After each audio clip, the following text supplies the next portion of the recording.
Hello, welcome to what will probably be the first of several lectures on Immanuel Kant's critique of pure reason. Today I am going to talk in large picture terms about what Kant is up to, where he fits in the intellectual history of the Enlightenment period, why he shows up where he does at the beginning of the late modern period, what he's responding to, what he thinks he's up to in the critique of pure reason, his magnum opus, and whether he's successful or not is a separate question, but at least what he thinks he's accomplishing or what he's trying to accomplish with this book. In order to understand what's going on with this book, we need to put aside any preconceptions that we might have about it. Kant is a landmark figure in philosophy, in anything that ends with theory or studies, so literary theory, literary criticism, media studies, gender theory, gender criticism, gender studies, queer studies, etc. And everybody has their own take on what Kant is up to. I'm going to be giving you a take on what Kant is up to, but I'm going to do my best here to give you a broad take, a take that most people who study Kant would listen to and say, yeah, that's basically the gist of it. There are as many takes on Kant as there are Kantians. I count myself as a Kantian, and so of course I'll be giving you something that makes sense to me, but what I really want to be doing is giving you something that would make sense in general. I think a good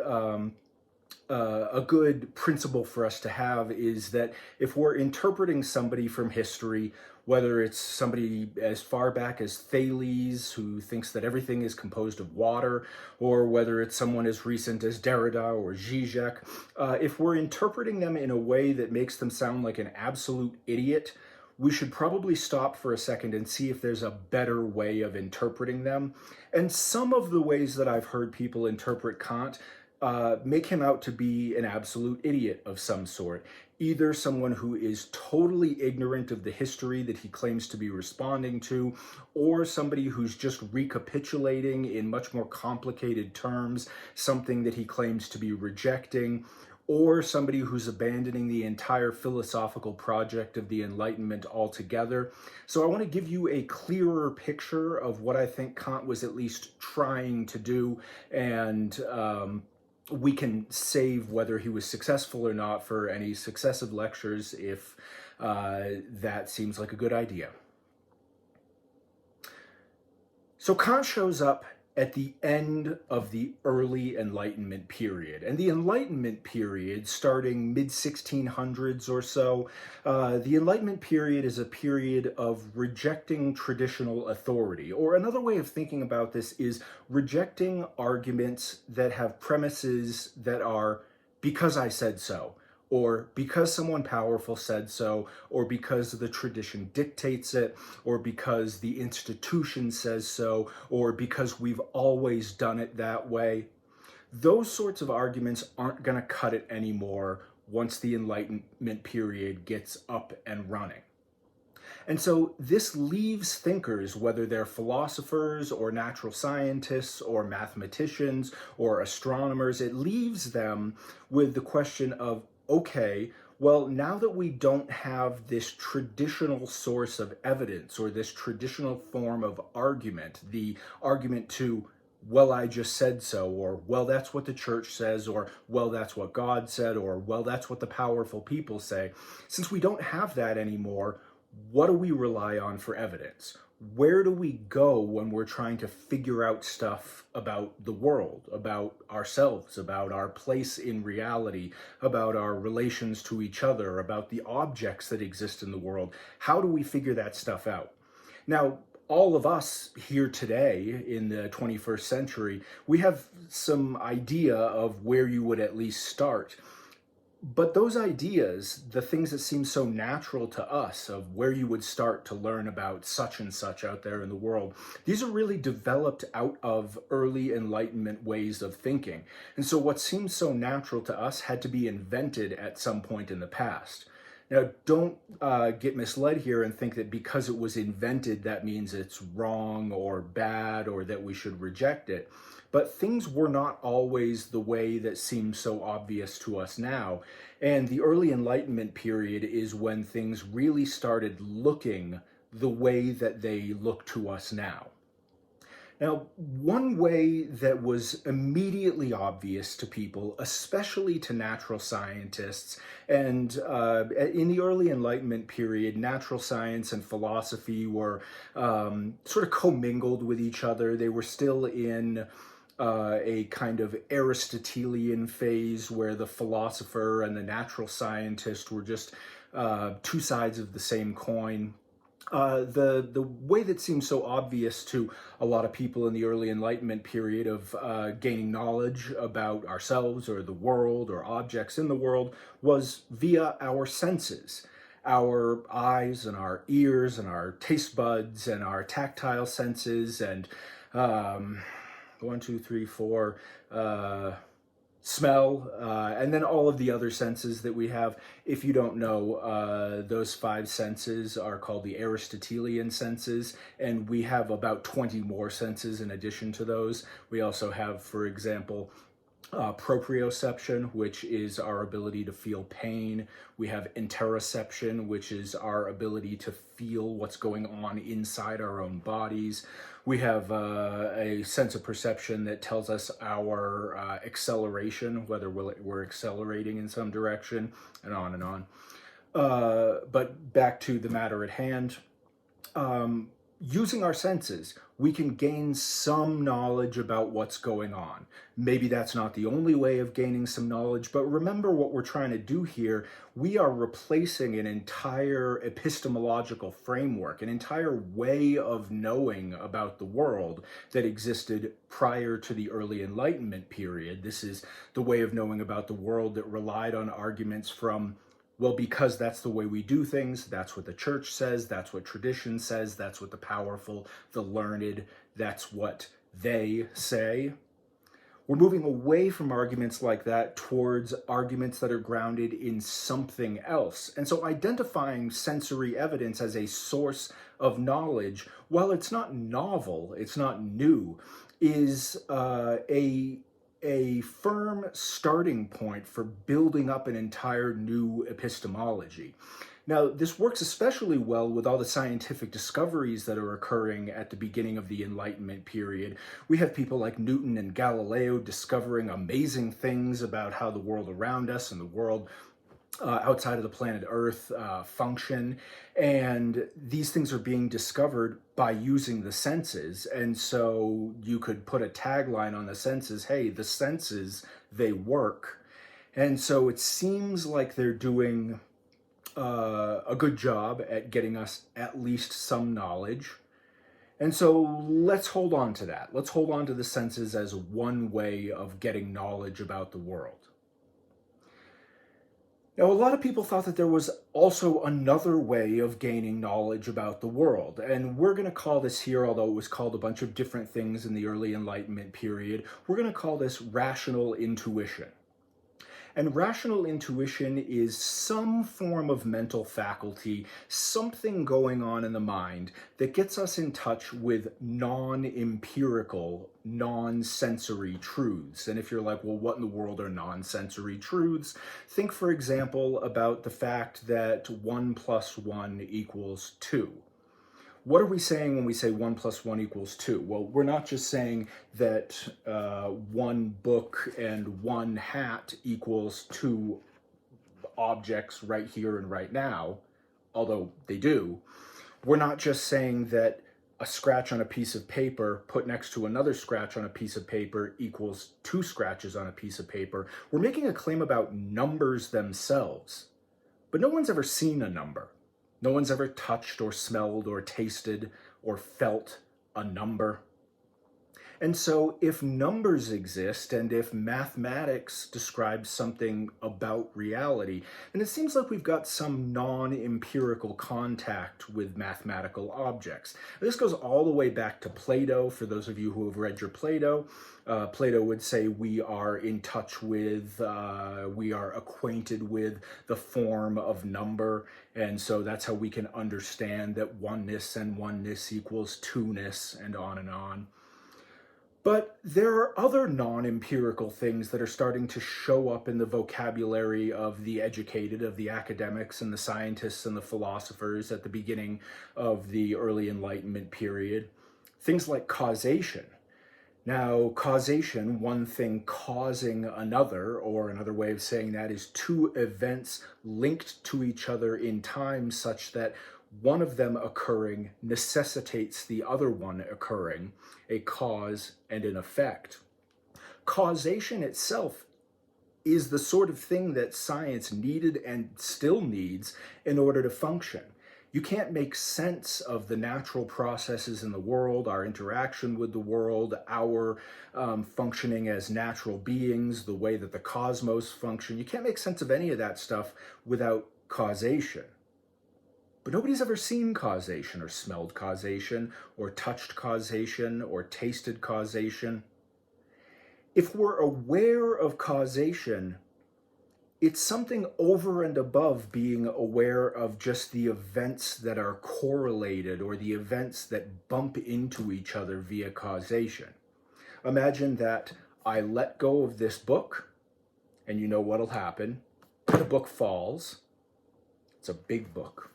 The book falls, and the book falls because it is caused to fall by the force of gravity. But I didn't see causation. I saw two events. I saw the event of me letting go of the book, and I saw the event of the book falling. But where was that connection? I didn't see it.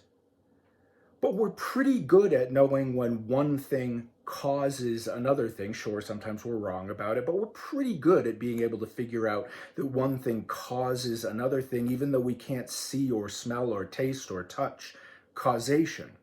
And so that would be another sort of thing that we would need to be in touch with in some sort of non-empirical way. There are other sorts of things that we can talk about along the way here. Just one further thing to give you is the persistence of objects through time. How do you know when I hold up this book and then I hold up this book that it's the same book? Now, sure, I could have switched it out down here, so let's make it even simpler. How do you know that this book and this book are the same book? What does it even mean for something to be the same book? There's something here, it's sameness, it's bookness, it's oneness, it's objecthood that persists across time, that is the same from one moment to the next. But what do you see? You don't see the bookness. You don't see the sameness. You don't see the essence of the book. You just see the book. But you know that it's the same book. Now, why would this matter? Well, you need to know when you're doing scientific experiments that the object that you're starting out with is the same as the object that you're ending up with, or that the solution that you're, I am not a chemist, the solution that you're solutioning is the same thing that you started out with, or that the objects that you're dropping are the same objects that fall down, or if you leave the laboratory for 1 second and come back in, that all of the objects, all of your experiments are the same thing. You need to know that from one moment to the next, things stay relatively the same. And so our awareness of this sameness across time, this object persistence across time, is also a non-empirical thing that seems necessary for the sort of new science and new knowledge that we're building up at the beginning of the early Enlightenment period. Now, I said that a lot of people thought that there was this other way of knowing about things, rational intuition. Not everybody did. At the beginning of the early modern period and the beginning of this new way of thinking about knowing things, this new way of grounding our knowledge in in non-say-so sort of facts, in arguments that didn't just say, well, that's the way we do it, that's what the church says, that's what the important people say. At the beginning of this period, you started to have a split between two different types of thinkers when it came to the nature of knowledge. And in fact, you can think about the early modern period as a turn away from metaphysics. So away from the nature of objects, the nature of reality, the nature of being itself, this view of philosophy that had existed at least since Aristotle. A slight turning away from that and a turning towards epistemology. Epistemology is the study of knowledge and justification and belief. And this makes perfect sense why we would be turning to epistemology here, because there was a crisis of epistemology at the beginning of the early Enlightenment period. The crisis was, how can we know anything about anything? We seem to know stuff. How can we be sure that we know those things? What can we use as a delimiter between the stuff that we actually know and the stuff that we don't know? And so reality is kind of pushed aside for a second so we can get our own house in order before we return back to the musings on reality itself. Now, this turn towards epistemology created two separate epistemological groups. On the one hand, you had people known as the empiricists, and on the other hand, you had people known as the rationalists. Now, I want to caution you here, both of these words, empiricist, empiricism, and rationalist, rationalism, are used in very different ways out there in the world, outside of the philosophy living room. And so if you are familiar with these words from other contexts, or even maybe if you're familiar with these words from other philosophers, just take my definitions that I'll give you here as stipulative definitions, as definitions that we're going to be using to understand the early modern period and its relationship to Kant. The argument, the disagreement between the empiricists and the rationalists is over whether there is such a thing as non-empirical knowledge, or non-empirical justification, or non-empirical evidence. Or another way of saying that, using terms that we've already used, is this is a disagreement over whether the only sort of evidence or knowledge or justification that exists is sensory, or whether there is some other form of knowledge or justification or evidence like rational intuition over and above the sensory. Now, both the empiricists and the rationalists agree with each other that there is sensory evidence, that knowledge via the senses is possible, that we can be justified in believing things, in acting certain ways based on empirical evidence. The disagreement is over just whether there is this other possible source of evidence. Now, to put this in more concrete terms, in more schematic and analytic terms, the empiricists are people who say, no, there is no other way of knowing anything, being justified in believing anything. There's no other source of evidence other than the empirical, the sensory. That's it. If you can't trace the thing that you know, or your evidence or your justification back to the senses in some way, if you can't say, well, the reason I believe this is because of this piece of evidence, and this piece of evidence came from this sensation that I had, and this sensation came from this particular act of seeing or hearing or smelling or tasting. If you can't at least do that in principle, then you don't actually have knowledge, or you don't actually have justification, or you don't actually have evidence. Or, said maybe a little bit more smarmily, you're just making it up. Now, you can see why someone would be attracted to that position. The empirical is concrete. It's right there in front of us. We're constantly tripping over, seeing, being bombarded with things of an empirical nature. Sometimes when I'm recording a video, planes fly overhead and I have to stop the video because Denver International Airport's right over there and it makes tons and tons of noise. And so I'm being bombarded with the empirical while I'm trying to record a video. Or I had to make sure that the light was correct in here when I was setting up the camera. And so the light itself is empirical. I'm being bombarded with the empirical. And so why not start and end with the thing that we are confronted with all the time, the empirical? This is the empiricists. There is no other source of knowledge or justification other than the senses, other than the empirical, other than this evidence that comes in through the eyes, the ears, the nose, the mouth, etc. The rationalists, on the other hand, they say, yep, that's all great about the empirical. We totally agree. You know, the rationalists are all scientists themselves. They're not going to disagree with the existence of the empirical world. But, they say, there's this other type of evidence, non-empirical evidence. And non-empirical evidence, and we've been using the term rational intuition, comes from this other source that we have that is non-sensory. It's not like the eyes or the ears. It's not something we experience in the same way, but it's delivered to us as evidence non-empirically. And if that sounds magical to you, well, just think about how you know that 2 + 2 = 4. Think about 2 and think about 2. If you add them together, do you have to get 4? Aha!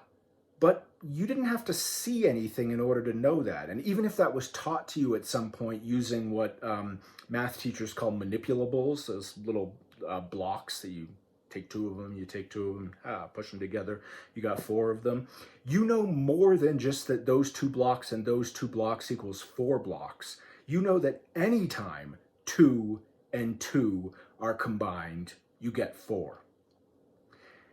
Feel that again. Imagine 2 and 2, is it 4? Yes, you're just compelled. It just feels that way. It just seems that way. It smacks you in the face almost as strongly, the rationalists would say, as sensory evidence. Now, the early modern rationalists, the people who we're talking about here, they made a further claim that you don't need to make in order to be a rationalist, but I just want to make you aware of it. They claimed that not only is there non-sensory evidence, so rational intuitionistic evidence, not only does that exist, but also that it's superior to empirical evidence. And the reason why they said this is that the empirical changes. And so we can look out into the world and things can seem a certain way at one moment, and then we can get a different view on them and realize, oh, they're not actually that way. Or maybe even if they are that way, things will change out there in the world. So they were that way, but now there's some different way. What doesn't change is stuff delivered to us by rational intuition. Is 2 + 2 ever going to equal 5? No, and even if we change the words 2 and plus so that somehow we can get a true sentence 2 + 2 = 5, well, we're just playing word games there. 2 + 2 will never equal 5. Not today, not tomorrow, not if you get a different perspective on it. It's always going to be that way. And so if you ever get a conflict between the non-empirical, the rational intuitionistic, and the empirical, trust the non-empirical over the empirical. Now, like I said, that's just a feature of these early modern rationalists. You've got plenty of contemporary rationalists, and I'd count myself among them, who don't make that claim that there's some sort of superiority in the non-empirical over the empirical, but these early modern rationalists did make that claim.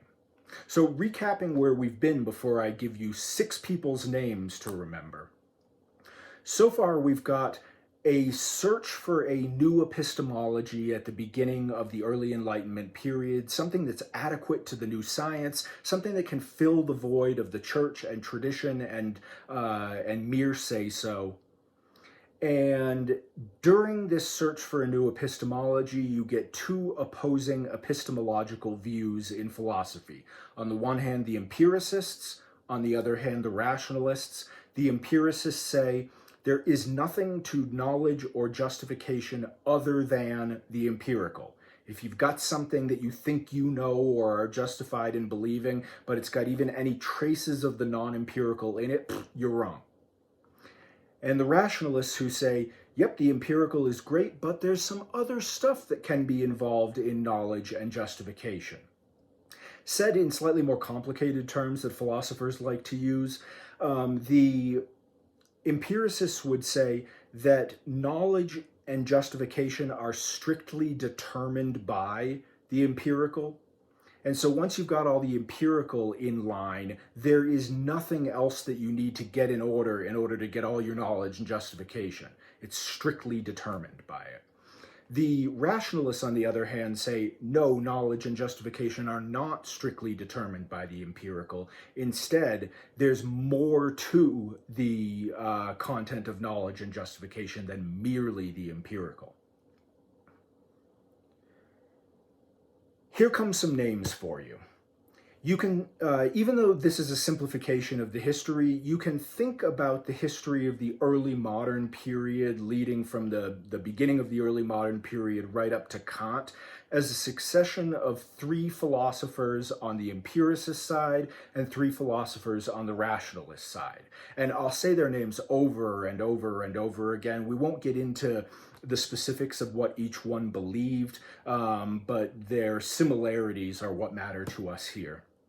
On the empiricist side, we start out with John Locke, who is probably most known to people outside of philosophy as a political thinker, but was also a great empiricist thinker. John Locke. Following John Locke, we have George Berkeley, and Berkeley's name is spelled like Berkeley, California, and Berkeley, California was actually named after Berkeley, swear to God, but they just pronounce it wrong.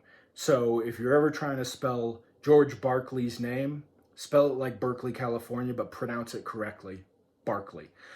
Also would be a great name if you are a philosopher and you're getting a dog, to name your dog Berkeley. Just free tip for you. So we have John Locke, we have George Berkeley, and then at the end we have the great skeptic, the great Scottish philosopher David Hume. On the rationalist side, we start out with René Descartes, polymath, well-known in many, many different fields. Following Descartes, we have Baruch Spinoza. Following Spinoza, we have Gottfried Leibniz. And so to reiterate those in temporal order, on the empiricist side, we've got Locke, Berkeley, Hume. On the rationalist side, we've got Descartes, Spinoza, Leibniz. Now, just returning to what they have in common, everyone on the empiricist side thinks that knowledge and justification come purely through the senses.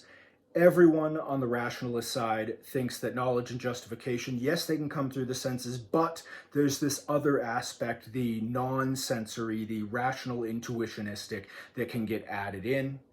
And for those of you who are wondering how the empiricists make sense of all of the things that I claimed were non-empirical, things like causation, things like mathematics, things like persistence of objects through time, they had a couple different strategies, and it's too much to get into here, but one of them was just to say, well, what we mean when we say something like 1 + 1 = 2 is that according to the rules that we've set up, this is the correct answer. Another way that they would deal with those things is to say, well, something like causation doesn't actually exist. We just use it as a nice shorthand for things. And so there is a general denial on the part of the empiricists of the things that seem to be part of reality that the rationalists are totally willing to take on, to take into their ontology, their group of stuff that they think exists in the world. And the empiricists are generally willing to say, it's not as real as you think it is. So that's real commitment to the thesis, to deny the existence of mathematical objects, to say that maybe causation isn't a real thing, to say that our experience of the persistence of objects through time is illusory. And as we move further along the historical trajectory, on the empiricist side from Locke to Berkeley to Hume, on the rationalist side from Descartes to Spinoza to Leibniz, we get a refining and a refining of the empiricist view and of the rationalist view. So by the time you get to Hume, you've got something like pretty pure empiricism. And by the time you get to Leibniz, you've got something like pretty pure rationalism. And so something that's very interesting when you read through these philosophers is to see what each successive philosopher is finding to reject in the previous philosopher. And usually what they're finding to reject is something on the empiricist side that is just a little too not empirical, and something on the rationalist side that's just a little too straying towards empiricism, or a little too out of line with some rationalist principle that's been accepted. Now, it's way too much to get into here, but by the time you get to Hume and by the time you get to Leibniz, things have been exhausted philosophically to the point that you are in two different horrible places. If you took the empiricist track and you ended up at Hume, then you're at a place where you are a near complete skeptic. Now, skepticism in epistemology is slightly different than the way that it's used in scientific circles. Skepticism in epistemology is the denial of knowledge or justification in some particular realm. And so general skeptics deny that we have knowledge or justification about anything at all. Skeptics about particular things deny that we have knowledge or justification about those particular things. And by the time you get to Hume, you are nearly at general skepticism. So ask Hume how we know that the world outside of our senses exists. Hume would say, what in the world is the world outside of our senses? Where did you get this idea from, that there's such a thing as the world outside of our senses? By definition, it couldn't have been from the senses. And so what do I know about the world outside of our senses? Nothing at all. I can't answer the question for you whether there's a world outside of our senses. Or does A cause B? What is this notion of causation? I know nothing about this. I've never seen or tasted or smelled or heard something that answers to the name causation. And so I have no knowledge of causation. Numbers? I have no knowledge of any of that. Sure, we have little systems that we made up that seem to be helpful, but they don't actually describe reality, or at least I don't have any evidence that they do.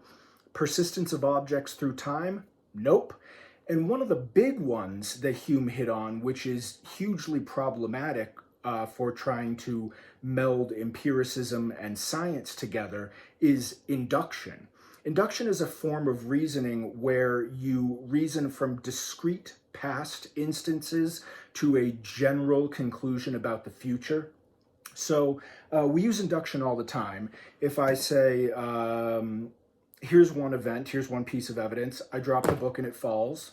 Second piece of evidence, I drop the book and it falls. Third piece of evidence, I drop the book and it falls. Fourth piece of evidence, I drop the book and it falls. Now, what can we deduce about dropping the book in general?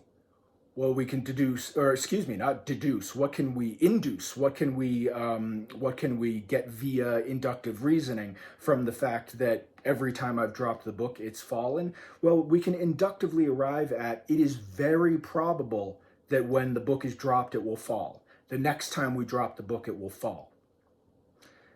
But Hume showed, and it's too much for here, but Hume showed that there is no empirical way to demonstrate that induction is an acceptable way of reasoning. Huge problem with science, because science relies almost exclusively on inductive reasoning. The fact that things have generally worked this way gives us really good evidence to believe they will work that way in the future. Think about how we would know anything about any of the fundamental forces, the fundamental physical forces, if we couldn't use inductive reasoning about discrete instances from the past yielding general conclusions about the future. Well, we couldn't call these things forces at all. We wouldn't have any idea that they would continue to be like this for one more second. Now, this is a big problem because remember where we started out at the beginning of the early modern period. We're trying to find an epistemology that is acceptable for, that supports, that is adequate to the natural sciences, this new way of thinking and understanding that's been so profitable, that has given us all these great scientific discoveries. Well, if you go the empiricist route, you end up basically undermining your entire project. So that's bad. What about on the rationalist side? Well, as you get more and more rationalist, as you throw out cardinal virtues of the empiricist and refine your system down so that you're figuring out more and more where this non-empirical knowledge could possibly come from, it ends up looking more and more like faith.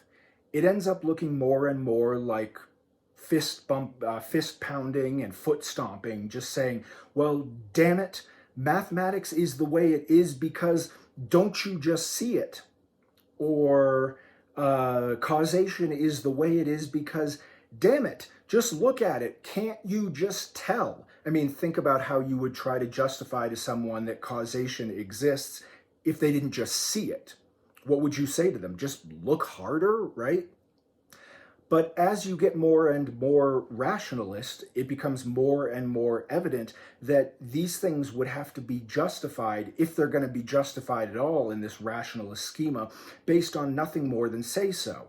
But damn it, wasn't that what we were trying to escape to begin with? We were looking for an epistemological theory, a way of knowing, a way of understanding and justifying and gathering evidence that wasn't just because I said so, damn it. But that's exactly what rationalism looks like it's turning into.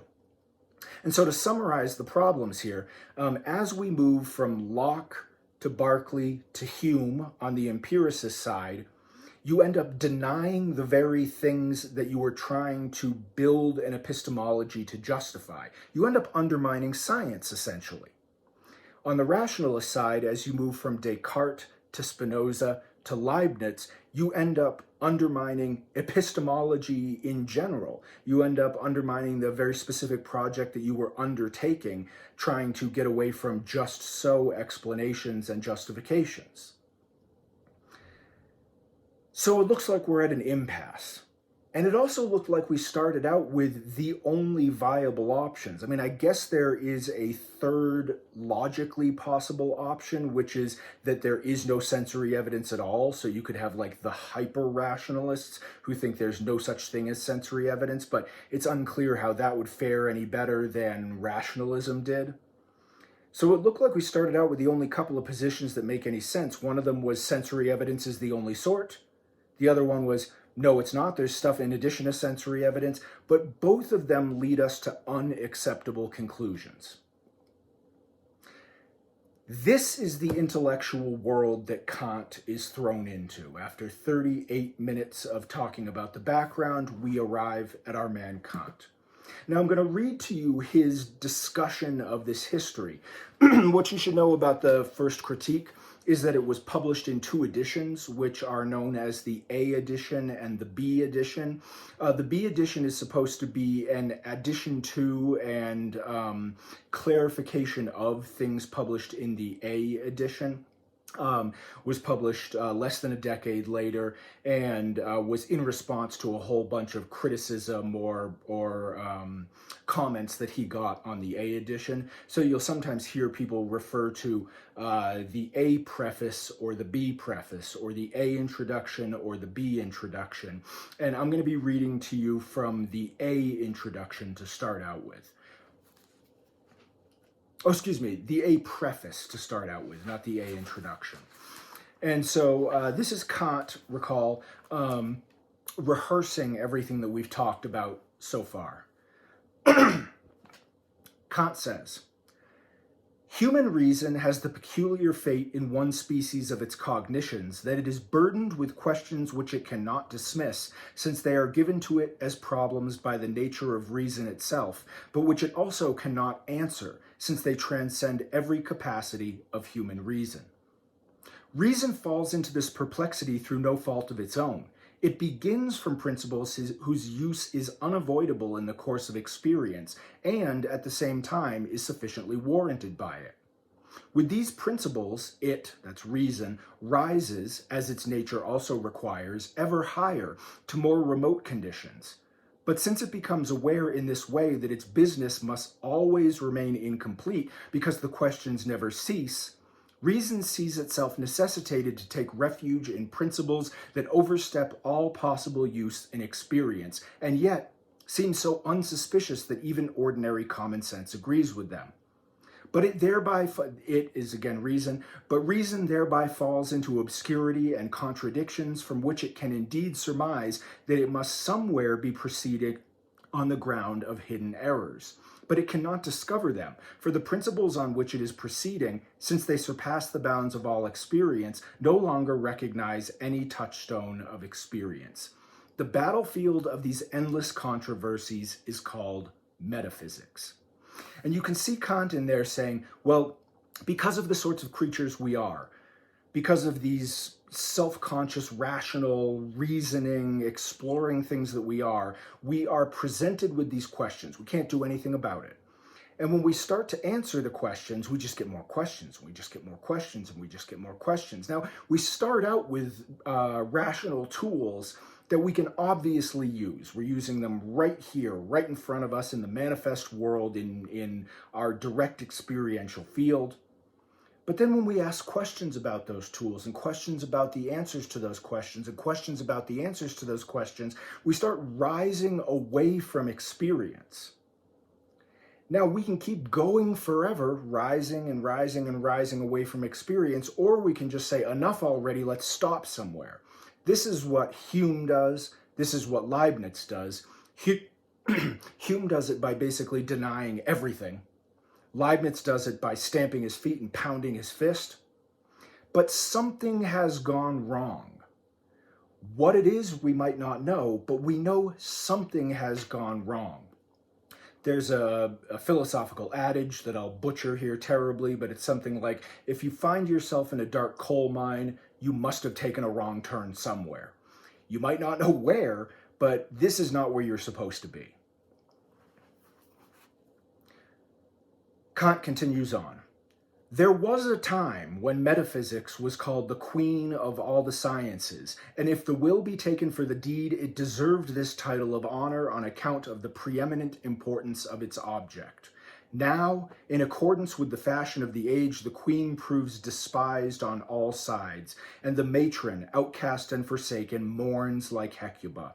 So you can see metaphysics was the queen of all the sciences up until we needed to start asking epistemological questions about our metaphysical presuppositions, about our metaphysical theories, and then everything started to come tumbling down.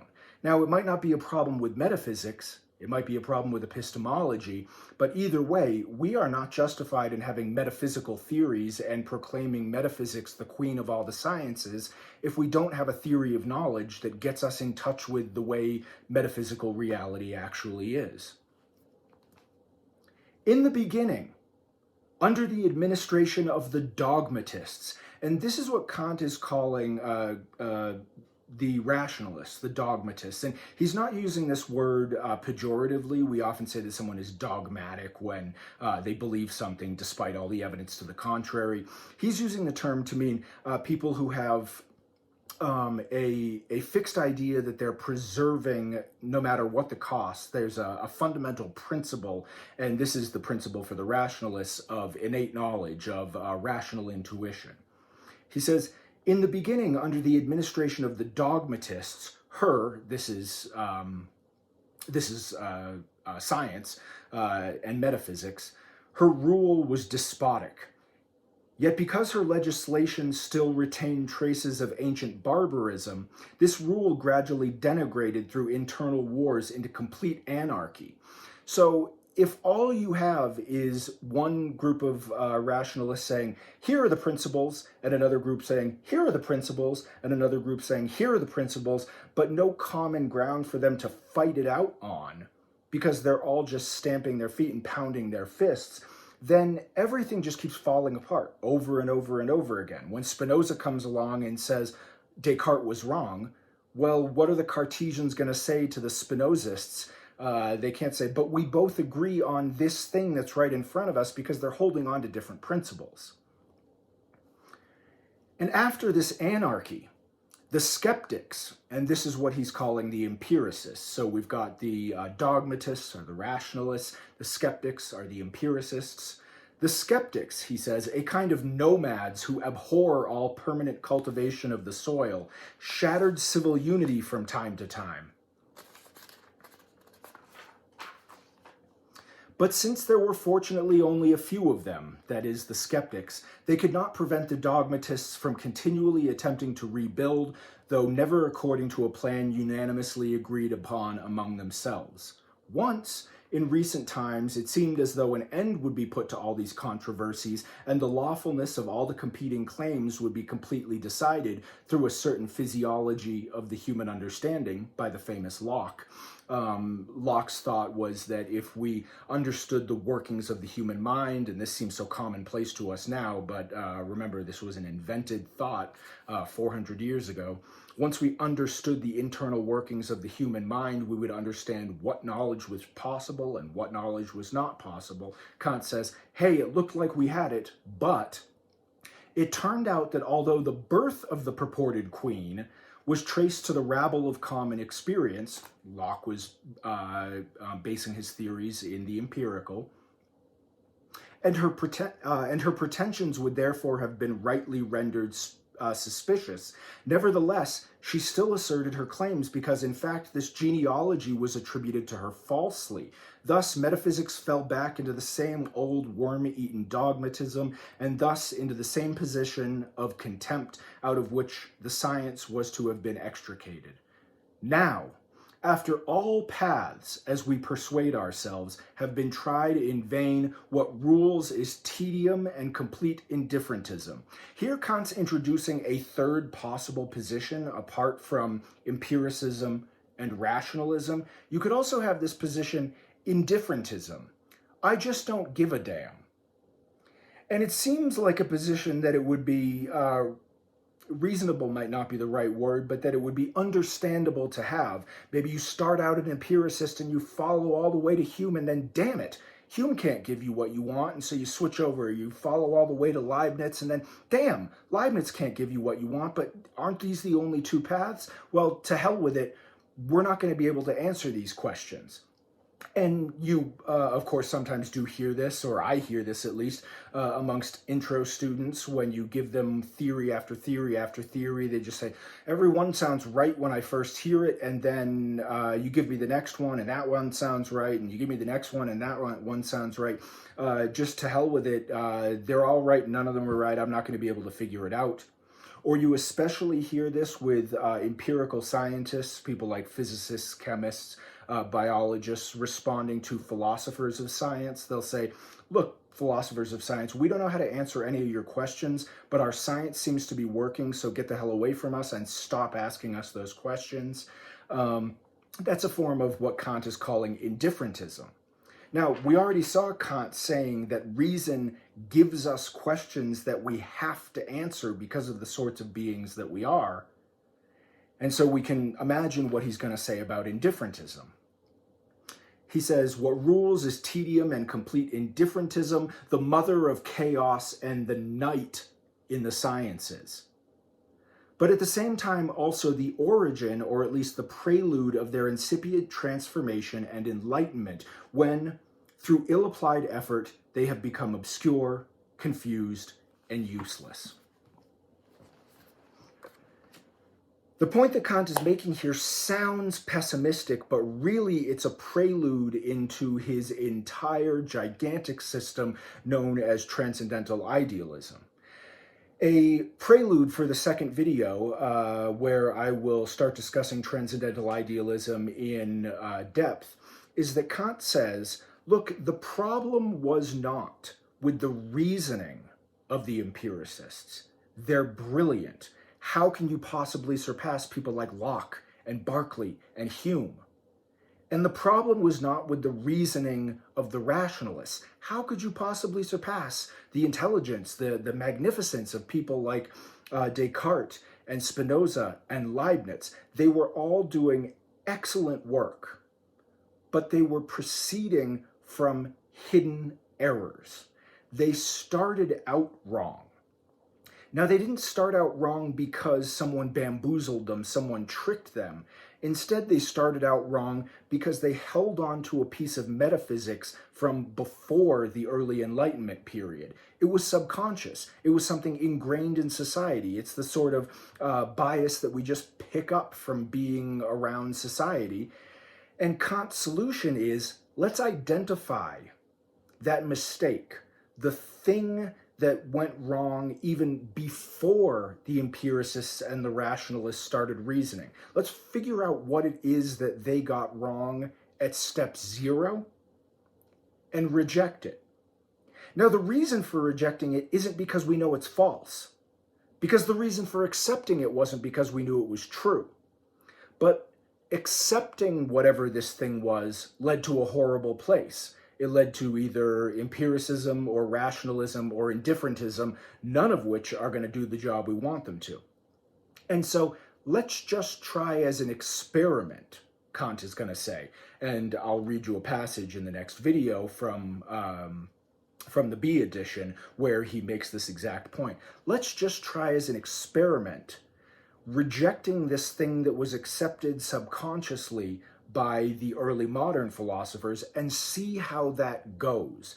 Do we get any further in understanding reality, our place in it, our relationship to it, and ourselves? Well, I'll see you next time. Thanks for listening. Bye.